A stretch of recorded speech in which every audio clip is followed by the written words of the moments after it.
Power house की capacity बन गई कि ये 3.5 यूनिट 1 लीटर में बनाएगा, तो वो तो सेट प्रिंसिपल बन गया। अब इसमें अंदर खाते ये गड़बड़ यही थी कि वो 4 बना रहा था तो हम 3.5 खा रहे थे, तो वो फिर फ्यूल की मद में भी वो खा रहे थे।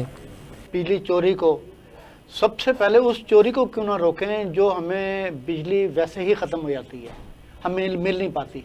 आप टेक्निकल लॉसेस कह रहे हैं, तो टेक्निकल लॉसेस में कुछ और भी चीज़ है जो बज़ाहिर चोरी नहीं होती लेकिन चोरी होती है। आप अगर बिजली जो बना रहे हैं, आपके जो प्लांट लगे हुए हैं वो आप 45-46 हज़ार मेगावाट से ज़्यादा के लगे हुए हैं, तो आप अंदाज़ा करें कि हम गर्मियों में, मौसम बरसात में हम 35,000 मेगावाट बिजली इस्तेमाल करने के काबिल हैं। अस्सलाम वालेकुम नाज़रीन, मैं हूं आपका होस्ट अहमद साबिर सुबहानी। नाज़रीन, आज हम बात करेंगे महंगी बिजली पे। ये बिजली इतनी महंगी क्यों कर होती जा रही है और ये रुक भी नहीं रही, और अवाम किस कदर परेशान है इस महंगी बिजली से। अभी आपने कश्मीर के तनाजुर में देखा, एक बहुत ही मुख्तलिफ सूरत हाल वहाँ दरपेश हुई और बड़ी मुश्किल से उसको कंट्रोल किया गया और वहाँ पर बिजली को सस्ता करना पड़ा। इसी तरह पाकिस्तान के दूसरे इलाकों में भी लोग इस वक्त बिजली चलाने के लिए अब सोचने पर मजबूर हो गए हुए हैं कि इस गर्मी के दौर में भी कि वो पंखा इस्तेमाल कर सकते हैं, इस्त्री इस्तेमाल कर सकते हैं, एसी इस्तेमाल कर सकते हैं या फ्रिज को इस्तेमाल कर सकते हैं। और जो एक दरमियाना दुकानदार है जिसके पास 2-3 डीप फ्रीज़र पहले चलते थे, यानी कि 3 डीप फ्रीज़र होते थे और वो उसको गर्मियों के दिनों में कोल्ड ड्रिंक्स और आइसक्रीम वगैरह के लिए वो यूज़ करता था, अब वो कहता है कि अगर ये 3 डीप फ्रीज़र मैं अपनी दुकान पे रख के चलाऊँगा तो इनका बिल इतना आएगा कि मेरा मुनाफा ही उसमें से खर्च हो जाता है। एक दौर में हमारे पास वाफिर बिजली भी मौजूद थी और सस्ती भी थी। अभी मैं इंडस्ट्रीज़ की तरफ नहीं आया कि इंडस्ट्रीज़ की क्या पोजीशन है, मैं एक आम शहरी की तरफ आया हूँ कि वो क्या कर रहे हैं। तो एक तरफ हमारे पास वाफिर बिजली मौजूद थी और सस्ती बिजली मौजूद थी, लेकिन ये बिजली महंगी क्या होगी, इसकी क्या कहानी है, इस महंगी बिजली की क्या कहानी है, हम इस पे आज बात करेंगे। हमारे साथ स्टूडियो में मौजूद है सैयद सुलेमान खान साहब, आप चेयरमैन हैं पाकिस्तान वाटर काउंसिल, सिंध तास वाटर काउंसिल के। उनके साथ इफ्तिखार अहमद रंधावा साहब हैं जो साबिक chief engineer power energy department Punjab हैं। आप दोनों ही बड़े माहिरीन हैं इस मामले के, हम इनसे बात करेंगे। सुलेमान साहब, ये महंगी बिजली की कहानी क्या है? हमारे पास पहले दौर में तो ऐसी प्रॉब्लम नहीं थी, ये कैसे इसने जन्म लिया? जी, बिस्मिल्लाहिर्रहमानिर्रहीम। सुबहानी साहब, आपका सवाल अपनी जगह बहुत अच्छा है कि ये हमारे पर वबाल क्यों आया। देखें, पूरी दुनिया में उन ज़राए से बिजली पैदा की जाती है जो इंतहाई सस्ते ज़राए हों, और कोशिश की जाती है कि उन ज़राए को ना छोड़ा जाए जिनके ऊपर हमारे फ्यूल एक्सपेंडिचर नहीं होते। जब बिजली सस्ती थी उसकी रीज़न क्या थी कि हम 70% बिजली हाइडल रिसोर्स से चलाते थे और 30% बिजली जो थी हमारे दूसरे ज़राए से पैदा होती थी। आप अंदाज़ा करें। ये चाह रहे हैं कि हमने अपनी बिजली की एनर्जी पॉलिसी चेंज की और जो बिजली बनाने का तरीक़ाकार था वो उसमें तब्दीली लाए। देखिए, बिजली जहाँ तक पॉलिसी की बात है, हमने रद्द किया एक ख़ास पैरामीटर के अंदर। ये पॉलिसी होती ना, ये खास पैरामीटर में किया, ये पॉलिसी होती और पॉलिसी किसकी थी? वर्ल्ड बैंक की थी। सब जब सन 85 में वर्ल्ड बैंक ने ये कहा कि आप प्राइवेट सेक्टर में बिजली घर बनाएंगे तो आपको लोन देंगे, तो तीसरी टनल जो 1728 मेगावाट की थी तरबेला की, उसे पोस्टपोन कर दिया। और उन्होंने हपको का पावर हाउस, उस वक्त के जो अपना चेयरमैन वाबडा थे, उन्होंने इसे रजिस्ट किया। उनसे जब 87 में फारूक क्या नाम था उस वक्त के? जो Ghulam Safdar Bhatt, general Ghulam Safdar Bhatt, retired lieutenant general. 87 में कंप्लीट हुई, उनकी टेन्योर से पूरा हुआ। उनसे कहा, जी जनरल साहब आप माफ़ी करें, आप जाएं।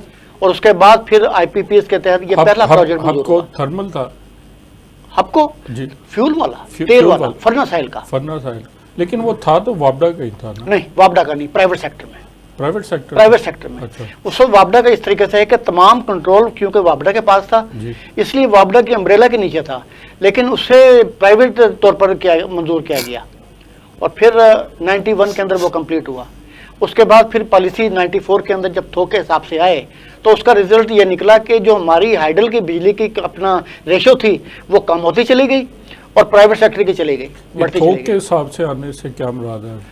थोक के हिसाब से आने से मुराद ये है कि पहले मरहले के अंदर 5000 मेगावाट मंजूर हुए थे जी आईपीपीस के, जी जी और उसके बाद तकरीबन 3000 मेगावाट और मंजूर हुए। ये जो पहला पैकेज था आईपीपीस का। आईपी और यानी आज कि और उस वक्त सुना यही है कि वो जो मायदे हुए थे आईपीपीस के, मैं रंधावा साहब को भी गुफ्तगू में शामिल करूंगा। सर उस वक्त रेट तय हुआ था, वो कहना है को ये चाह रहा है कि वो सबसे महंगा रेट था पूरे रीजन्स में। इसमें बिस्मिल्लाहिर्रहमानिर्रहीम, इसमें सुभानी साहब ये 85 में जब हमने ये डिसाइड कर लिया कि हमने थर्मल पावर प्लांट कोई भी अपना नहीं लगाना, अपने का मतलब वापडा ने नहीं लगाना, तो 85 से ऑनवर्ड हमारी डिमांड तो बढ़ती गई लेकिन जनरेशन हमारी तरफ से कम होती गई और वो गैप बढ़ता गया। 94 में हम 7000 मेगावाट हमारे पास जनरेशन कैपेसिटी थी जबकि डिमांड हमारी 10-12 हज़ार थी। तो ये एक डेफिसिट आ गया, हमें लोड शेडिंग करना पड़ी। जब ये लोड शेडिंग करना पड़ी तो फ़ौरन हल क्या था उसका कि हम ऐसे पावर हाउस लगाएं जो जल्दी भी लग जाएं और बाहर के लोग भी आके उसको लगा लें।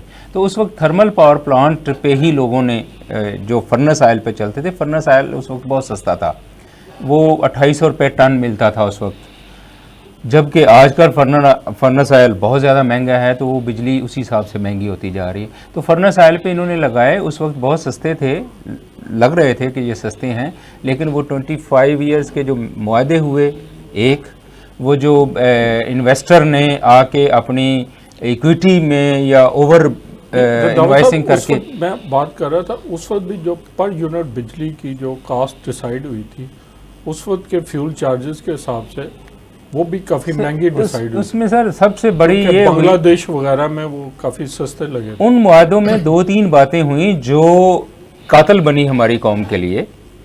पहले तो ये कि हमने उस इन्वेस्टर को पेमेंट जो करनी है वो डॉलर में करनी है, सेंट में करनी है, फॉरेन करेंसी में करनी है, रुपयों में नहीं करनी। और जब हमारा रुपया डीवैल्यू होता जा रहा है तो वो ऑटोमेटिकली उसकी कीमत बढ़ती जा रही है, नंबर 1। नंबर 2, हमने उसको फ्यूल हमने अरेंज करके देना है। अब वो फ्यूल खुद अरेंज करता था, हमें कहता था कि मैंने इतना फ्यूल फलां जगह से इतने पैसों में लिया है, वहाँ से अगर वो 10 रुपये में लेता था तो हमसे कहता था कि हमने 12 रुपये में लिया है। तो ये भी आवाम के ऊपर बोझ डलता जा रहा था। ग्रे एरिया इसमें, यह बहुत बड़ा ग्रे एरिया था। और फिर एक और था कि एक अगर लीटर में वो 4 या 5 यूनिट बनाता है, 4 यूनिट बनाता है, तो वो शो करता था कि मेरे 1 लीटर में 3.5 यूनिट बनते हैं। तो 1 यूनिट हर लीटर के ऊपर वो एक्स्ट्रा वो बना तो रहा था जी। लेकिन फ्यूल हमारे ऊपर वो फ्यूल 3.5 का के हिसाब से वो कैलकुलेट कर रहा था। ये सारा कंज्यूमर, ये सारा ये बोझ पड़ता गया। अच्छा, इसका कोई ऑडिट मैकेनिज्म नहीं रखा था इन चीज़ों का? नहीं, जब मैं डिमांड करूंगा कि एक पावर हाउस की कैपेसिटी बन गई कि ये 3.5 यूनिट 1 लीटर में बनाएगा, तो वो तो सेट प्रिंसिपल बन गया। अब इसमें अंदर खाते ये गड़बड़ यही थी कि वो 4 बना रहा था तो हम 3.5 खा रहे थे, तो वो फिर फ्यूल की मद में भी वो खा रहे थे और इसी तरह से वो जी बिल्कुल। अच्छा सलमान खान साहब, आप ये बताएं, आप माशाल्लाह आपने इंडस वाटर को बहुत ज़्यादा डीपली स्टडी किया और उस पर आप काम कर रहे हैं। जब तरबेला की पूरा कंप्लीट नहीं हुआ था, उसकी टनल पूरी नहीं हुई थी, आपकी हाइडल बिजली आप बन सकती थी, तो एकदम आप शिफ्ट क्यों हुए ये थर्मल फ्यूल वाले प्रोजेक्ट्स में? हमें यानी कि उस वक्त मेरा ख्याल 4 टनल बन चुकी थी या 3 बनी हुई थी? 85 में तो 3 थी, 2 थी, 2 बनी थी, 2 टोटल 5। ये जब उसके बाद 88 में जब ये मुआहदे हुए हैं आईपीपीज के 94 में, 94 तो 3 टनल बन गई थी, तो 3 बन गई जी जी। और ये टोटल 7 टनल का प्रोजेक्ट, 5 टनल, 5 टनल्स का, 5 टनल तो 2 टनल्स की तरफ हम नहीं गए वो बनाने। देखें, हमें यहाँ पर जो हम देखते हैं कि इन्हें लोन मिले, पागल हो जाते हैं कि किसी तरीके से लोन मिल जाए। अब उस लोन के पीछे कहानी क्या है? आप ये देखिए कि 93 के अंदर तीसरी टनल कंप्लीट हुई है और उसके 22 साल के बाद चौथी टनल पे काम स्टार्ट हुआ है 1410 मेगावाट की। 1410 मेगावाट 1410 मेगावाट की और चौथी टनल। आप ये रंधावा साहब ये 100 150 मेगावाट के ये IPPs हैं पावर सेक्टर और जो आपका खून निचोड़ है। सर, ये पावर सेक्टर को थोड़ा सा मैं एक्सप्लेन कर दूं। पावर सेक्टर में एक होता है बेस लोड। बेस लोड होता है कि वो हर वक्त मौजूद होना चाहिए। हमारे पानी के जो ज़राए हैं वहाँ पे कभी पानी ज़्यादा हमें छोड़ना पड़ता है, कभी कम छोड़ना पड़ता है अकॉर्डिंग टू डिमांड। हमारी इरिगेशन के जितने भी दोनों हमारे जो स्टोरेजेस हैं वहाँ से जो पानी रिलीज़ होता है वो हमारी बिजली की रिक्वायरमेंट के मुताबिक नहीं होता, वो हमारे इरिगेशन की रिक्वायरमेंट के मुताबिक होता है। तो वो हम कांस्टेंट सप्लाई नहीं कर सकते, बेस लोड हम कांस्टेंट नहीं दे सकते। उसके लिए हमें थर्मल पावर हाउस लगाने पड़ते हैं जो कि कांस्टेंट चलते हैं। तो ये 3-4 हज़ार 5 हज़ार 20% जो आपकी डिमांड होती है वो बेस लोड होता है, जो बहुत ज़रूरी है कि हम ऐसा सिस्टम लगाएं जो कंटिन्यूस चलता रहे। और वो कंटिन्यूस सिस्टम रिलायबल सिस्टम होना चाहिए। पानी हमारा रिलायबल नहीं है तो उसके लिए हमें थर्मल लगाना पड़ता है। अच्छा, ये रंधावा साहब बात एक हद तक बिल्कुल सही कर रहे हैं कि हमें रिलायबिलिटी चाहिए होती है। अब रिलायबिलिटी चाहने के लिए बात यह है कि पूरा एक सिस्टम बनाना, मैकेनिज्म बनाना पड़ता है कि हम किस तरीके से इसे बैलेंस कर सकें।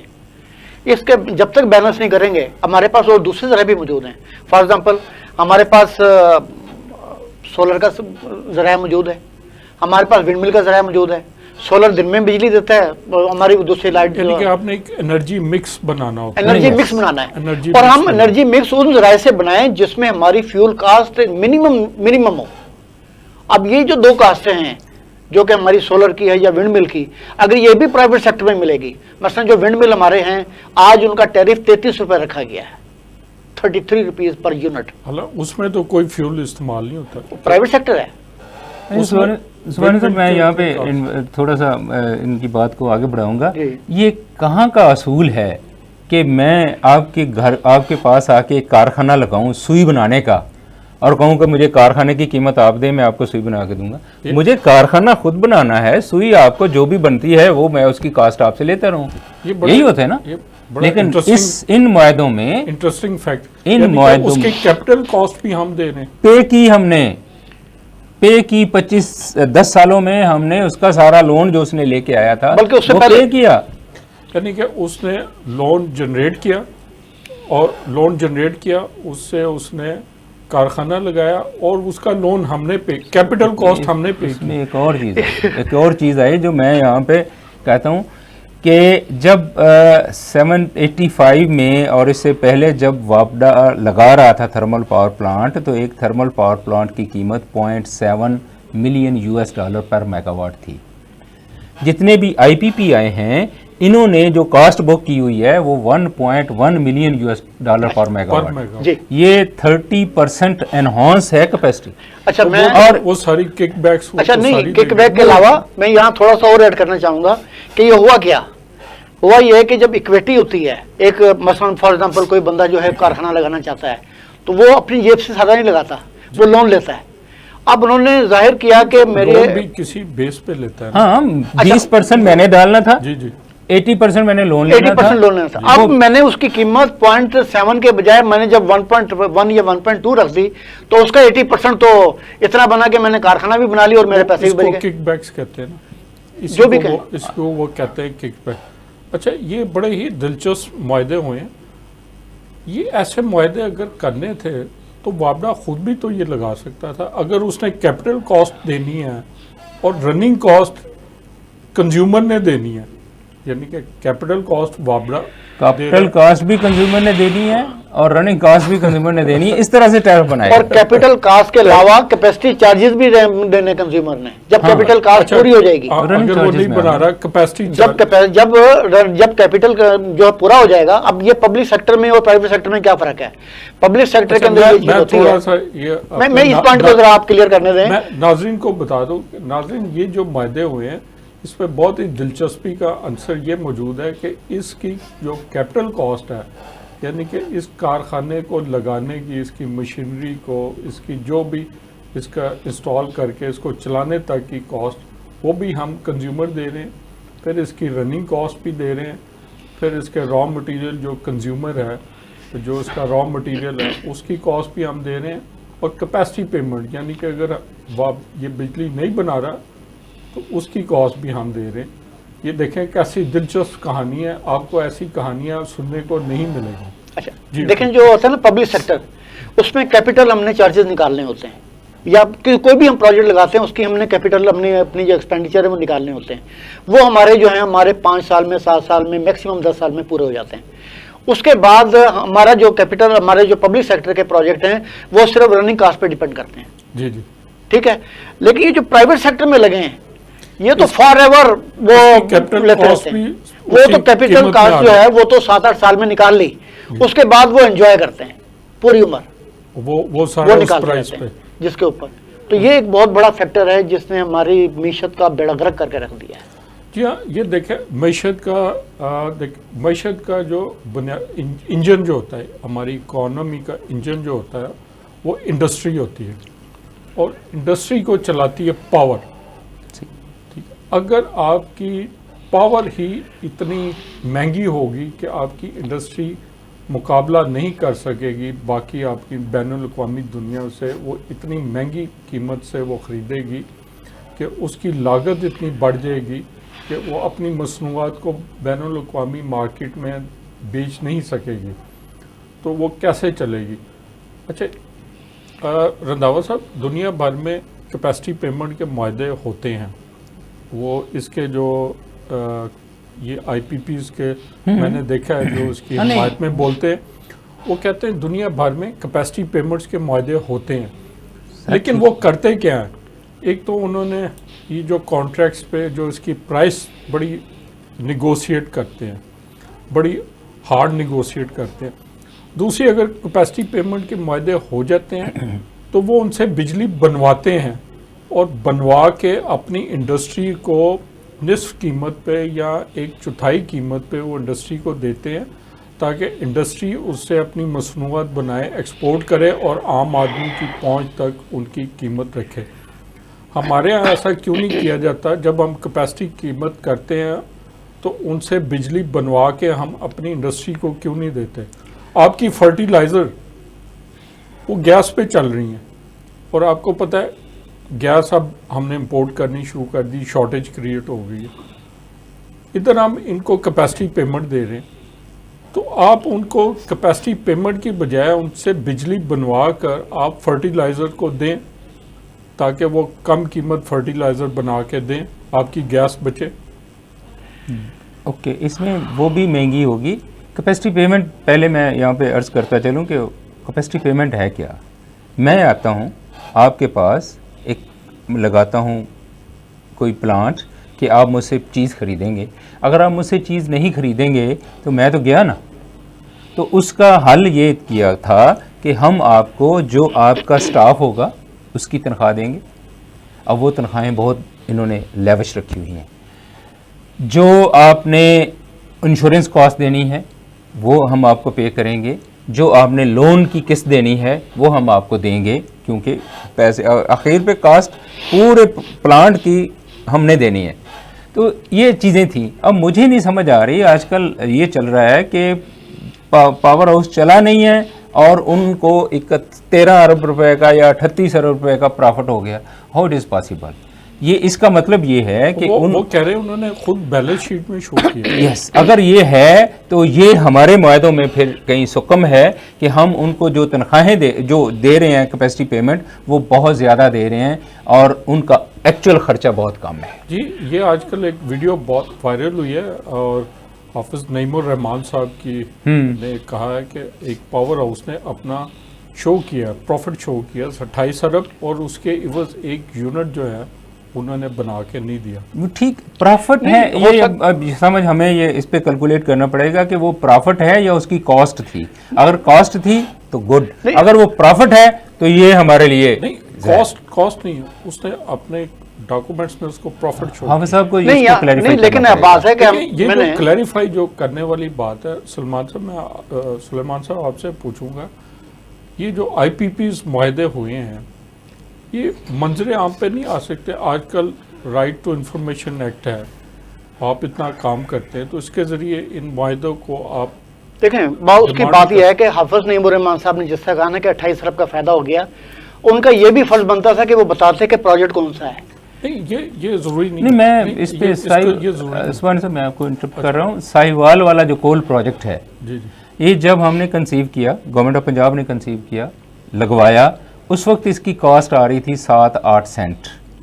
जो ही कोरोना आया है, ये इम्पोर्टेड कोल के ऊपर था, यहीं पे आके हुआ। जो ही कोरोना आया है, इम्पोर्टेड कोल की कॉस्ट इतनी बढ़ गई कि हम जो 7 या 8 रुपए या 10 रुपए बिजली पैदा कर रहे थे, वो 38 रुपए पे हो गई और फिर 48 पे हो गई और 52 पे हो गई, तो हमें उसको बंद करना पड़ा। अब कौन 52 रुपए की बिजली उनसे खरीदे और आगे सेल करे? तो we are paying them the capacity charges. बहुत बड़ा प्रोजेक्ट है, हम पे कर रहे हैं, गवर्नमेंट पे कर रही है, लेकिन अच्छा, यहाँ पर दो सवाल हैं। एक सवाल ये है कि ये प्रोजेक्ट्स लोकल कोल पे क्यों नहीं था। दूसरा क्वेश्चन ये है कि ये बहुत सारे ऐसे जो पावर जनरेशन जो कोयल फायर प्रोजेक्ट्स होते हैं, ये वहाँ होते हैं जहाँ कोयला होता है, उसके इर्द गिर्द लगे होते हैं, या ये आपके पोर्ट के पास होते हैं, सही, क्योंकि वहाँ से इम्पोर्टेड कोल होता है, वो आता है, वो कैरेज आपको इतना नहीं पड़ता, कैरेज कॉस्ट उसके बाहर से आती है, वो आपकी बच जाती है, एनवायरनमेंट भी बच जाती है। ये तो आपकी heart of the agriculture land लगा हुआ है, जो आपका एनवायरनमेंट उसको बड़ा ओके, नेगेटिव इम्पैक्ट आता मैं है। जस्ट इसमें Sure, ये sure. सर, पाकिस्तान का जो अगर पावर सेक्टर को कंसिडर किया जाए ना, तो पावर सेक्टर में लोड सेंटर जो है वो आपका लाहौर, शेखुपुरा, गुजरांवाला है, जबकि या कराची है। इसके अलावा बाकी जगह पे बिजली की इतनी खपत नहीं है। तो लोड्स पावर प्लांट लगाने के दो तरीके होते हैं, या तो उसको लोड सेंटर के करीब लगाया जाए, या उसको जो उसका फ्यूल है उसके पास लगाया जाए। या तो फ्यूल की कॉस्ट बचा लें और ट्रांसमिशन ऑफ इलेक्ट्रिसिटी को बचा लें, दोनों में से कोई एक हमने कैलकुलेट करना होता है इंजीनियर्स ने। तो इसमें हमने, चूँकि लोड सेंटर के Sahiwal was the hub of the load, तो हमने उसको लोड सेंटर के करीब लाए, और था कि इम्पोर्टेड कोल चूँकि आना है, तो कराची से फिर वो रेलवे लाइन को हमने बूस्ट किया, रेलवे लाइन की बोगियाँ बनाई, उनको बना। रंधावा साहब, इस वक्त हुआ एक ब्रेक का, तो हम इंशाल्लाह गुफ्तगू जारी रखेंगे इस ब्रेक के बाद। नाज़रीन, मिलते हैं एक छोटे से वक्फे के बाद। Welcome back. नाज़रीन, वक्फे से पहले हम बात कर रहे थे महंगी बिजली की कहानी पर। उसमें एक चीज़ इस कहानी में आ रही थी कि हमने महंगी बिजली पैदा करने के ज़राए शुरू किए, बजाय हम कोई सस्ती बिजली की तरफ जाते, हमने महंगी बिजली बनाने का कारखाने लगाए, और उन कारखानों को हमने प्राइवेट सेक्टर के ज़रिए लगाया। गवर्नमेंट की इंटरवेंशन नहीं थी उसमें, टोटल उनको दिया प्राइवेट सेक्टर्स के। उसके जो मुआहदे किए वो भी बड़े ख़तरनाक थे कि एक तो हम डॉलर्स में पेमेंट करेंगे, फॉरेन करेंसी में, फिर फ्यूल वो खुद मंगवाएगा और हमें बताएगा कि हम मैंने इतने का मंगवाया, इतने की पेमेंट की है, और जो उसकी पर लीटर उसकी जो प्रोडक्शन होगी इसका भी वो खुद ही मुतय्यन करके बताएगा। और ये बहुत बड़े ग्रे एरियाज़ थे जिनमें वो प्ले करते हुए आवाम की जेबों से अरबों रुपए निकलते रहे और निकल रहे हैं। अच्छा, मैं अपने माहिरीन के पैनल से ये बात करूँगा। अच्छा, एक ये बात स्टैब्लिश हो गई कि हम महंगी बिजली हमने प्रोड्यूस की। दूसरी, बिजली महंगी होने की एक वजह ये है कि हमारे सिस्टम में जो बिजली आती है, जो टेक्निकल लॉसेस हैं, मैं पूरे पाकिस्तान के, वो तकरीबन 36-37% कह रहे हैं।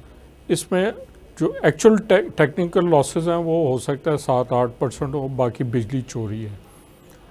अगर मतलब ये है कि अगर हम 100 रुपये की बिजली बनाते हैं तो हमें 60-65 रुपये मिलते हैं बाकी 30-35 रुपए हमें मिलते ही नहीं उसकी। तो ये बिजली चोरी पर हम काबू पाने की तरफ क्यों नहीं जाते? अभी पिछले दिनों हम काफ़ी पकड़ धकड़ FIR हैं ये हो रही थी, लेकिन उसका नतीजा कुछ भी नहीं निकला। सलमान साहब, ये सुभानी साहब, ये जो सवाल है ना कि बिजली चोरी को, सबसे पहले उस चोरी को क्यों ना रोकें जो हमें बिजली वैसे ही ख़त्म हो जाती है, हमें मिल नहीं पाती। आप टेक्निकल लॉसेस कह रहे हैं, तो टेक्निकल लॉसेस में कुछ और भी चीज़ है जो बज़ाहिर चोरी नहीं होती लेकिन चोरी होती है। आप अगर बिजली जो बना रहे हैं, आपके जो प्लांट लगे हुए हैं वो आप 45-46 हज़ार मेगावाट से ज़्यादा के लगे हुए हैं, तो आप अंदाज़ा करें कि हम गर्मियों में, मौसम बरसात में हम 35,000 मेगावाट बिजली इस्तेमाल करने के काबिल हैं, और सर्दियों में हम 23-24 हज़ार मेगावाट बिजली पैदा करने के काबिल हैं। लेकिन जब हमारा ट्रांसमिशन लाइन का सिस्टम 20,000 मेगावाट पे हमारी डिमांड पहुंचती है तो हमारा सिस्टम चीख उठता है, उसकी कैपेसिटी नहीं है। उसकी कैपेसिटी नहीं है। अब उस कैपेसिटी को पूरा करने के लिए हमें तो ट्रांसमिशन लाइन चाहिए थी, वो क्यों नहीं स्टार्ट की गई? हालांकि 2017 के अंदर जब ये रंधावा साहब ने बताया था, मैं इनके ऑफिस में बैठा था, कि जब ये चौथा प्रोजेक्ट लगा, 5वां लगाने लगे थे कायदे सोलर पार्क का, तो NDDC ने NOC नहीं दिया कि भाई हमारे पास ट्रांसमिशन लाइन इस काबिल नहीं है, इन्हें मुसीबत पड़ गई, क्या किया जाए। यानी कि हमने ट्रांसमिशन लाइंस में इन्वेस्टमेंट नहीं की। 3 लाइनें मंजूर हुई, एक आपकी 4,000 मेगावाट मटियारी से लाहौर, 4,000 मेगावाट मटियारी से फैसलाबाद, और एक हपको से लेकर कोटद्दू तक। आप अंदाज़ा करें जो मटियारी से लेकर लाहौर वाली है तो ट्रांसमिशन लाइन 2022 में कंप्लीट हुई है, फिर हम 17-18 हज़ार से आगे बढ़ के 20-21 हज़ार पे आए हैं। इसके बाद आपकी मटियारी से लेकर फैसलाबाद वाली ड्राइंग बनी हुई है, डिज़ाइन बना हुआ है, लेकिन उस पर कोई काम नहीं हो रहा, पाइपलाइन में है। और जो आपकी हपको से लेकर कोटद्दू तक है वो उसका डिज़ाइन भी नहीं बना। जब ऐसी सूरत हाल होगी कि हमने जहाँ खर्च कर दिया और हम उसकी कैपेसिटी चार्जेज या एनी हाउ कुछ भी उसकी लाइबिलिटीज दे रहे हैं, उसके बावजूद उसे हम हासिल नहीं कर सकते, ये भी टेक्निकल लॉसेस में आप शुमार करें। नहीं, ये टेक्निकल लॉसेस नहीं है, ये एक और तरह का, ये हमारी कैपेसिटी का मसला। कुछ भी करें, देखिए बात आपकी कैपेसिटी और आपकी नीयत का मसला इसमें आ जाता है, या लैक ऑफ प्लानिंग आप कह सकते हैं। फिर आप ये देखें, आप जो बिजली के पोल बना रहे हैं या दूसरी चीजें कर रहे हैं, आप अगर वो प्राइवेट सेक्टर से उठा रहे हैं या उसे इंपोर्ट कर रहे हैं, वाई? आप कराची स्टील का सिर्फ एक हिस्सा चालू कर दें, आपको जितने पोल चाहिए, जितने वायर चाहिए, जितने ब्रिजेस चाहिए, जितने आपके रेलवे लाइन के लिए कराची स्टील मिल की बात करें, सिर्फ एक हिस्सा ताकि ये चीज़ें प्रोवाइड कर सकें। आप अंदाज़ा करें कि हमारे ये जो पिलर लगे हैं इसके विंड मिल के लिए, ये भी इंपोर्ट हुए हैं, इंपोर्ट होके आए हैं।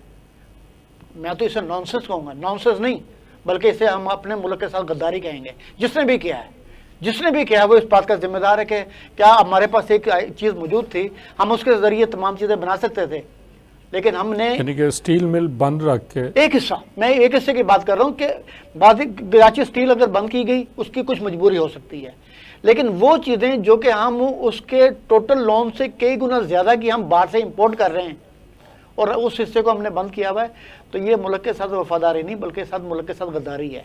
और जिससे हम मुल्क से ऐसी बहुत सारी कहानियाँ हमारे मुल्क में बिखरी हुई हैं जिसका इम्पैक्ट लोगों पर आ रहा है और वो अब चीख उठे हैं, उनकी कैपेसिटी नहीं रही। अच्छा रंधावा साहब, ये जो सुलेमान साहब बात कर रहे थे कि हमारी लाइंस की कैपेसिटी नहीं, इसी वजह से हमारे यहाँ इंस्टॉल कैपेसिटी तो ज़्यादा है, डिमांड उसकी कम है, इस वजह से लोड शेडिंग होती है कि हमारी लाइनों में कैपेसिटी नहीं है, जो अगर डिमांड बढ़ती है। इस वक्त लोड शेडिंग नहीं हो रही है, वो बड़े मीडिया पे कई जगह आ रहा है, बड़ी जगह पावर शेडिंग की बड़ी वजह ट्रांसमिशन भी हो सकती है, ट्रांसमिशन लाइनों में है, लेकिन हमारे पास फ्यूल नहीं होता। हमारे जो कोल पावर प्रोजेक्ट के लिए फ्यूल नहीं है, हम नहीं मंगा सकते, वो महंगा बहुत पड़ रहा है, इंपोर्ट करना है। इसी तरह हमारे पास हमने 4 LNG के प्रोजेक्ट लगाए और चारों के लिए CNG, आपको पता है कभी आज तक गैस के ऊपर कभी लोड शेडिंग हुई, रात को बंद हुई, कभी भी नहीं होती थी। आज हमें बंद करना पड़ रही है कि हम उन प्रोजेक्ट को फीड कर रहे हैं, और इसके लिए ये सारे प्रोजेक्ट जो हैं जो इंपोर्ट ऑफ एनर्जी के ऊपर जो चलते हैं वो हमारे लिए।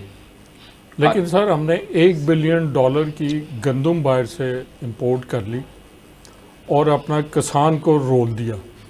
आज हमारा किसान बिल्कुल तबाह बर्बाद हो गया और वो गंदम भी पड़ी हुई है और वो अपनी गंदम प्राइवेट सेक्टर को औने पौने बेचो हो गया, लेकिन आप बिजली का फ्यूल नहीं इंपोर्ट कर सक रहे कि आप लोगों को बिजली मुहैया की जा सके। ये हमारे बड़ी दिलचस्प हमारी बड़ी दिलचस्प किस्म की कहानी में बड़ा दिलचस्प मोड़ आते जा रहे हैं हमारे बिजली की कहानी में। इसमें एक तो भी मैं अर्ज करूँगा जिस तरफ कौम अब चल पड़ी है, नेट मीटरिंग वाली बात जो है, सोलर वाली जी, ये हमारे लिए बहुत बड़ा एक राह है, हम निकल सकें। अब इंपोर्ट ऑफ एनर्जी अगर हम नहीं कर रहे तो हमें अब हमारा बिल मैं इस तरफ ही आ रहा था कि ये तो हो गया आपकी महंगी बिजली के मुआहदे, फिर आपकी लॉसेस जिसमें लाइन लॉसेस और बिजली चोरी, फिर कैपेसिटी पेमेंट्स के जो मुआहदे हैं और आपके जो मुआहदे हैं जो फॉरेन करेंसी में है, उस वजह से इंतहाई महंगी बिजली आपको मिल रही है। तीसरी वजह, अब हम ये कहना चाहेंगे कि हम इस मसले से निकल कैसे, कोई सलूशन है इससे बाहर आने का? इसका सलूशन वाज़ेह तौर पर है। जब आज कोई मुआहदे हो रहे हों या आज जब प्लानिंग हो रही हो और हम बिल्कुल खामोश तस्वीर बने रहें, तो फिर उसका तमाम जितनी भी लायबिलिटीज़ है, जितने भी जुर्माने हमें पे करने पड़ते हैं। आज से 8-10 दिन पहले नेपरा ने बाकायदा हमें 30 दिन का वक्त दिया है कि 15,000 मेगावाट अगले 10 सालों में बनाएगा और उसके लिए 75 से 80 बिलियन डॉलर खर्च आएगा, जिसमें 8 बिलियन डॉलर जो है वो हमारी ट्रांसमिशन लाइनों पर खर्च कितना? आएगा। 75 से 80 बिलियन डॉलर। अच्छा, पाकिस्तान का इस वक्त फॉरेन लोन मेरा ख्याल है 90 या 100 बिलियन डॉलर होगा। तो ये क्या एक और पाकिस्तान का लोन, एक और इवेंट होगा? पाकिस्तान का लोन डबल कर देगा? नहीं, ये जो प्राइवेट सेक्टर है, इसके अंदर ये जो लोन्स हैं, ये जो आईपीपीएस के बनते हैं, वो लोन में शुमार नहीं होते। ये उससे अलावा कहानी होती है। पे तो हमने करने हैं, पे हमने करना है, ये उससे अलावा कहानी है। आईपीपीएस के जो प्रोजेक्ट बने हुए हैं उसका लोन से कोई ताल्लुक नहीं, लेकिन लायबिलिटीज हमारे ऊपर है, वो अवाम ने पे करने, वो अवाम ने पे करने। इनडायरेक्टली वो आने तो अवाम ने। बात इस चीज़ की है कि आप जिस तरीके से नवाज साहब ने अभी कहा है, बिल्कुल सही कहा है कि हम नेट मीटरिंग की तरफ आएँ और हम बिल्कुल इजाज़त दे दें कि भी आप अपने सोलर पावर लगाएं। हमें ज़रूरत ही नहीं है 1 मेगावाट की बिजली की भी, हम इन्हें दे दें जितनी हमें डिमांड चाहिए, 15,000 नहीं, हम 20,000 मेगावाट नेट मीटरिंग के जरिए दे देंगे। और उससे क्या चीज़ होगी कि हमारी जो अपना लायबिलिटीज़ है, अपनी पेमेंट्स की, वो कम होंगी। और दूसरी बात यह है कि जहाँ जिस तरीके से कहा कि इन्हें कंट्रोल किस तरह करना है, तो आप स्पेशल ऑर्डर का सिलसिला चलाएँ। आप एकदम 15 जो आपके पावर हाउस हैं उन्हें आप फुल फ्यूल दें, पता लग जाएगा कि कौन कम बिजली पैदा कर रहा है, कौन किस कर रहा है। उन्हें आप वार्न कर सकते हैं, उन्हें आप इस वक्त तकरीबन आई गेस कोई 1700 मेगावाट के सोलर लग चुके हैं। सोलर लग चुका हुआ है, सोलर लग चुके हैं। तो रंधावा साहब आप, और ये हमारे सिस्टम में बहुत एक खुश आइंद है कि हम अपनी कॉस्ट कम कर रहे हैं। Had this not been there in the system तो अब पता नहीं बिजली कहाँ पे पहुंची होती। तो रंधावा साहब आप क्या सजेस्ट करेंगे हम इस सिचुएशंस के मुताबिक? एक सुलेमान साहब ने कहा था कि सोलर की फ्री होनी चाहिए। सोलर फ्री होना चाहिए। सोलर का मतलब है कि लोगों को इजाजत होनी चाहिए। यस, वो इजाजत तो है, इस वक्त तो है, लोग लगा रहे हैं। लेकिन sir net meeting, green meeting के लिए बड़ा रिस्ट्रिक्शन लगाते हैं वो। नहीं, कोई इतनी ख़ास नहीं है।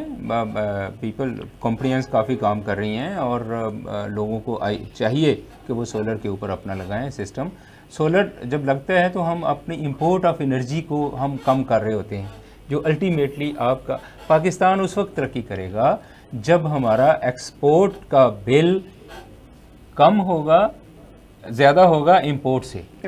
इस वक्त इंपोर्ट हम ज़्यादा कर रहे हैं, एक्सपोर्ट कम कर रहे हैं। जी, वो तो काफ़ी उसमें तो आपकी इंडस्ट्री, आपके एग्रीकल्चर सेक्टर, आपका डोमेस्टिक सेक्टर में सोलर जिस हिसाब से इंटरवीन कर रहा है, नो डाउट हमें शाम को वही यूनिट हमें वापस करना पड़ती है। ये कहना चाहते हैं कि solar is the only solution? It is not the only solution, it is a part of the solution. हमने वो बेस लोड को भी चलाना है, उसके लिए हमें अपने ऐसे सिस्टम लगाने चाहिए जो 24/7 चलें।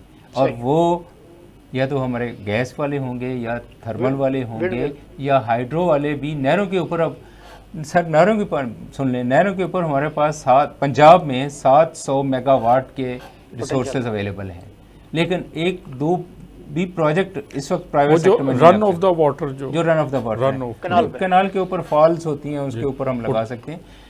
इस वक्त आपका 2-3 प्रोजेक्ट ऐसे LOS उनको मिल चुके हुए हैं, लेकिन वो नहीं लगा सके। उसकी वजह ये है कि आप जो बैंक में से लोन दे रहे हैं वो 22% इंटरेस्ट के ऊपर है, विच इज़ टू हाई। और मैं कौन आपसे लोन लूँगा और 4 साल में मैं डबल आपको वापस करूँगा? 4 साल में डबल हो जाता है 22% जो है। तो कौन ऐसा बंदा होगा जो लोन लेके प्रोजेक्ट लगाए और 4 साल में डबल करे?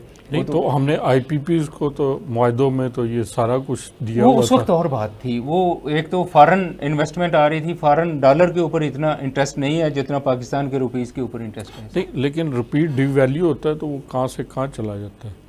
असल इशू तो ये है ना कि हमारी रुपया डिवैल्यू काफ़ी हुआ और उस रुपया वजह से डिवैल्यू कब होता है सर? जब हम pressure- जब एक्सपोर्ट हमारी ज़्यादा कम होगी, इंपोर्ट ज़्यादा होगी, रुपया डिवैल्यू होगा। असल में आपके जब रुपए पे प्रेशर आता है, कई तरह के प्रेशर आता है, इंपोर्ट एक्सपोर्ट का भी है। आपके जब फॉरेन लोन्स की पेमेंट्स होती हैं ये चीज़ है ना, तो वो मुल्क भी में तो डॉलर्स नहीं होते, तो अल्टीमेटली प्रेशर आता है, तो वो भी आपको पे करना पड़ता है। और एक्सपोर्ट बढ़ाने का वाहिद जरिया है कि हम बिजली का टैरिफ किसी तरह कम कर लें।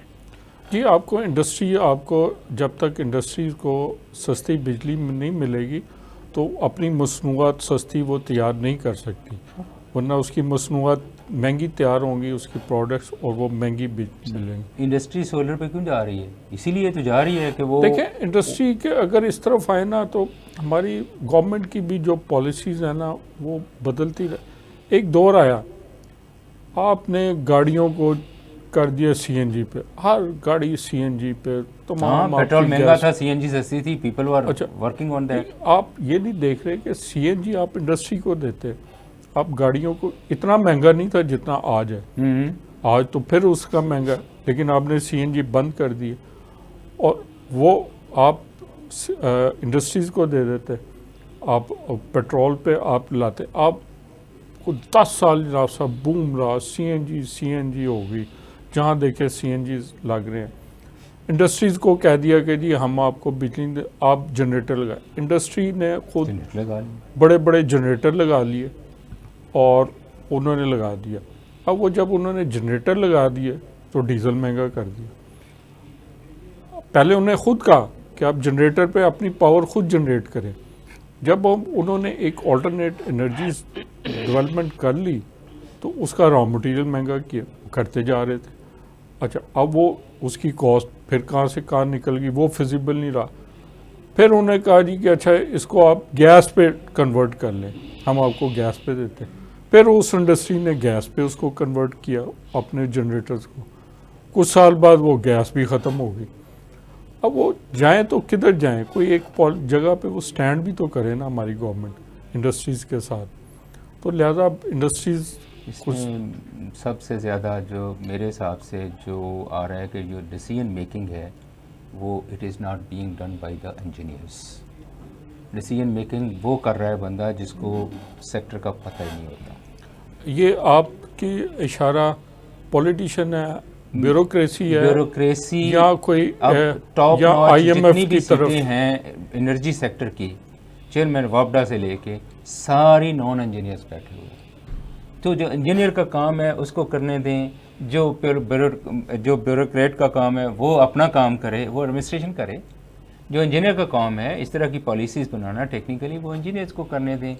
जब ब्यूरोक्रेट इंजीनियर का काम करेगा तो वो it will not be up to the mark. लेकिन वो कहते हैं जी अब तो हम सारा डिपेंडेंट आपकी IMF पे पॉलिसीज़ पे हो गई हैं। ये यहाँ तक क्यों पहुँचे हैं?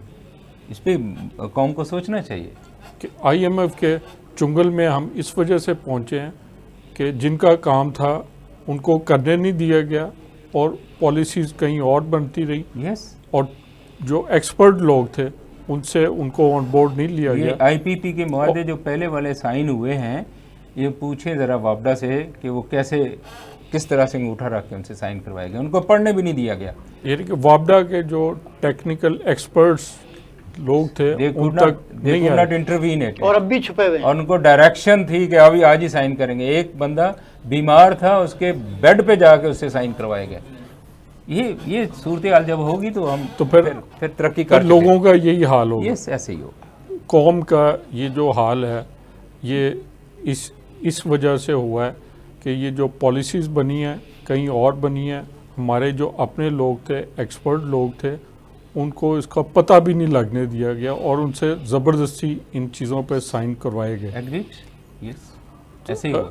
सलमान साहब, अब लोगों तक एक तो बात आ गई सोलर से सस्ती बिजली मिल सकती है, लेकिन अवाम जो है, जो मेरा सवाल है आपसे वो ये है कि जो हमारे मैसेज हैं उनकी इतनी कैपेसिटी नहीं है कि वो सोलर लगवा सके। जो एक खुशहाल लोग हैं वो तो लगवा रहे हैं, जो एक कॉमन मैन है वो क्या करे, उसके लिए क्या कोई सलूशन है? नहीं, ऑन द होल ये अभी रंधावा साहब ने बात कही थी और वो 100% सही है। जितने मेगावाट की बिजली सोलर की लगी है, अगर ना लगती तो आज बिजली मजीद 8-10 रुपए यूनिट महंगी हो चुकी होती। लेकिन उसका असर- सलमान साहब वो उसका रुकी असर नहीं कॉमन- रही, वो हो चुकी होती, वो हम मानते हैं, लेकिन बिजली रुकी नहीं रही, होती जाती है, वो अक्सर हो जाती है महंगी।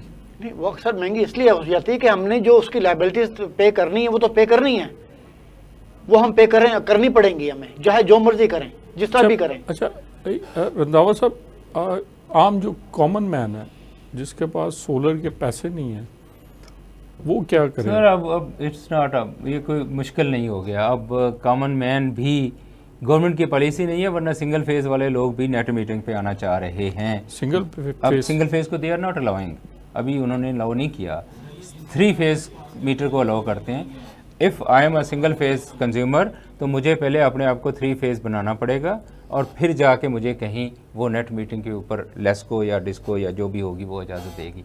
तो सिंगल फेज़ वाले को भी इजाज़त दे दें। क्यों खर्चा कर रहे हैं कि जी पहले मैं 3 फेज़ करवाऊंगा तो फिर मुझे आप बिजली देंगे? करने दें, जो लगा रहे हैं लगाने दें, चाहे वो सिंगल फेज है या 3 फेज है। हाँ, इससे कोई फ़र्क नहीं पड़ता। जब वो बिजली आनी है तो सिस्टम में आने दें। बस सिंगल फेज वाला अपने तौर पर लगा रहा है। एक और चीज़ है, कभी भी डिस्को ने, किसी लेस्को ने कभी किसी में आया है कि इन्होंने इन सोलर वालों के कितने पैसे देने हैं? नहीं आया। वो यूनिट ही आते हैं। नहीं, आगे बिल में पैसे आ रहे होते हैं, बिल में नेगेटिव बिल आ रहा होता है। अच्छा, लेकिन इस पे ऊपर दाऊद साहब आपकी बात हो रही थी, लेकिन हमारे प्रोग्राम का वक्त इस वक्त ख़त्म हो रहा है। नाज़रीन, बड़ी दिलचस्प गुफ्तगू थी, आपने कहानी सुनी और इस कहानी में कई दिलचस्प चीज़ें आई हैं और बड़ी इंटरेस्टिंग ये कहानी है महंगी बिजली की। ये आपने अभी पढ़े, इसके छोटे छोटे हिस्से देखे हैं। अगर हम इसकी तफसीलात में जाएं, इन कहानियों की साइड स्टोरीज़ पे जाएं, तो एक दास्तान हैरत में आप चले जाएंगे, एक पूरी तिलिस्म होशरुबा इसमें कायम हो जाएगी। तो हम अगले प्रोग्राम में कोशिश करेंगे, अपने किसी अगले प्रोग्राम में इनको फिर इसको डिस्कस करने के लिए। लेकिन मैं आपको एक लाइटर नोट पे बताता चलूँ कि अगर कहते हैं कि बिजली का बिल कम नहीं हुआ, गवर्नमेंट ने बिल्कुल किया है कम। हम आपको दिखाते हैं, ये बिजली का बिल है, ये देखिएगा, इसमें खातर ख्वाह कमी हुई है। मैं इसके अंदर जो अमाउंट लिखी हुई है, फिगर्स, उनकी बात नहीं कर रहा, इसके साइज़ में उन्होंने खातर ख्वाह कमी करके आवाम को रिलीफ दिया है। तो बिजली का बिल उन्होंने, हुकूमत ने कम किया है। इसका आप पुराना बिल निकाल लें और आज का बिल निकाल लें, इन दोनों का मौज़ना कर लें, आपको एक अच्छा खासा कमी इसमें नज़र आएगी।